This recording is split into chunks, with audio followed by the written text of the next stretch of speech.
C'est vrai qu'il fait bon vivre ici.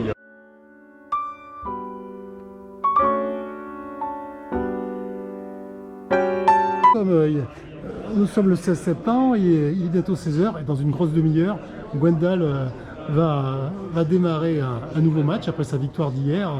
Va démarrer un nouveau match. Alors contre qui déjà, Gwendal? Là je vais jouer contre Eddy Merckx, donc le numéro 3 mondial. Voilà, alors nous avons eu tout à l'heure les numéros 1 et 2 mondial qui se sont disputés entre eux puisqu'ils avaient été éliminés au préalable.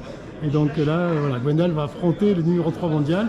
Comme je disais hier, il a vaincu M. Fronton qui était entre autres qui est entre autres et fort sympathique d'ailleurs, un des recordman du monde du nombre de séries de coups, puisqu'il est arrivé jusqu'à 28 coups. Alors, Gwendal, bonjour, merci déjà de ton accueil. Merci à toi. Nous sommes à Lège Ferré, à la salle de la Halle.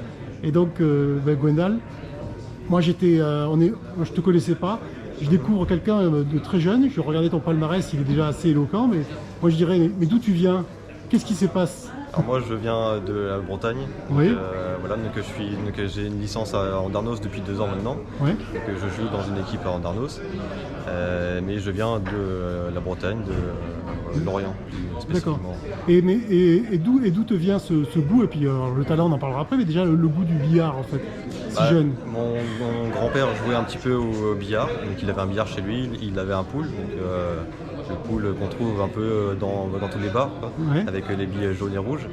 Et j'ai commencé à jouer un peu avec lui et j'ai cherché un club du billard et je suis tombé sur le billard français, ça m'a tout de suite plu. D'accord. Et j'ai tout de suite accroché. Voilà. Et tu as trouvé des clubs en Bretagne au départ? Oui, voilà. D'accord. Voilà. Un club à Lorient. D'accord, et puis rapidement tu t'es fait ta place dans ce monde-là en ayant certainement, donc du coup, clairement un talent qui s'est affirmé rapidement.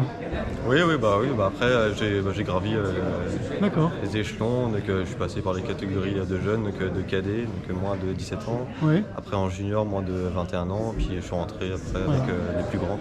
Parce que là c'est quand même impressionnant, j'ai vu que, alors, si je me trompe tu me dis, mais tu es déjà au moins dans les 30 premiers mondiaux. Là pour l'instant je suis 50e. D'accord, j'ai eu 28, excuse-moi. Vu que le classement n'a pas changé depuis 2 ans avec le Covid, on n'a pas pu faire de compétition internationale. Et par contre tu t'es retrouvé dans cette compétition-là qui était très sélective, et tu te retrouves quand même finalement avec je sais pas moi, sur les 8 joueurs, il y avait au moins 6 il y en a 6 qui sont dans les 8 mondiaux, je crois, enfin c'est assez énorme. Voilà, donc sur les 8 joueurs, il doit y avoir 4 ou 5 champions du monde. Voilà, c'est ça, c'est incroyable. Bon alors Gwendal, moi, merci de cette interview, de cet entretien, et j'espère, et de toute manière à la fin du match, j'espère qu'on aura un peu le temps aussi de débriefer, et on croise les doigts, ça va marcher, et bravo, et en fait on est fiers de toi, franchement on est fiers de toi. Et dernière question, qu'est-ce que tu as pensé du Cap Ferré du coup? Alors même si tu travailles, tu joues déjà sur Andernos un petit peu. Donc, voilà. J'étais sur Andernos au mois de mai pendant un mois, donc pour mon école.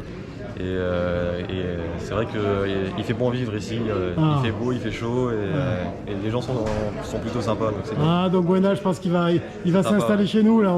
On y croit fort. Pourquoi pas? En tous les cas, il sera toujours le bienvenu et on lui fera découvrir s'il le souhaite le Cap Ferret. Moi je l'amènerai sur mon bateau s'il veut. Voilà. Allez, à très vite. Merci Gwendal et puis merde.